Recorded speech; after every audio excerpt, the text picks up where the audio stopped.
ఆంధ్రప్రదేశ్ రాష్ట్ర రాజధాని అమరావతికి సంబంధించి ఆ అమరావతి నిర్మాణం కోసం కేంద్ర ప్రభుత్వం ఇస్తానన్న 15,000 కోట్లు అప్పా? లేక సాయమా? ఈ విషయం మీద గతంలో తీవ్ర స్థాయిలో చర్చ జరిగింది.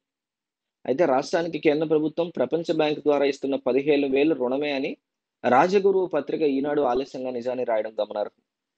అమరావతి నిర్మాణానికి 15,000 కోట్ల వివిధ సంస్థల ద్వారా అందేలా తాను పూచీకత్తుగా ఉంటానని కేంద్ర ప్రభుత్వం ఆర్థిక బడ్జెట్ ప్రవేశపెట్టే సమయంలో ఆర్థిక శాఖ మంత్రి నిర్మలా సీతారామన్ క్లియర్‌గా తెలిపారు. అయితే సాయానికి బదులు రుణం అని తేలడంతో చంద్రబాబు సర్కార్ మీద తీవ్ర స్థాయిలో విమర్శలొచ్చాయి. కానీ రుణం కాదు సాయం అని చెప్పి నమ్మించడానికి ప్రభుత్వ పెద్దలు ఎన్నెన్నో జిమ్మిక్కులు చేశారు. అమరావతిలో ప్రపంచ బ్యాంకు ప్రతినిధులు పర్యటించడం, తాజాగా రుణం ఇవ్వడానికి సిద్ధంగా ఉన్నామని కేంద్ర ప్రభుత్వానికి లేఖ రాయడం చర్చనీయాంశమైంది.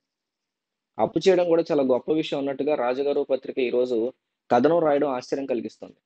ఆ వాక్యాలేంటంటే, రాజధాని అమరావతి నిర్మాణం ఇక పరుగులు పెట్టనుంది. ప్రపంచ బ్యాంకు నుంచి పెద్ద ఎత్తున రుణ సమీకరణకి రాష్ట్ర ప్రభుత్వం చేసినటువంటి కృషి ఫలించింది.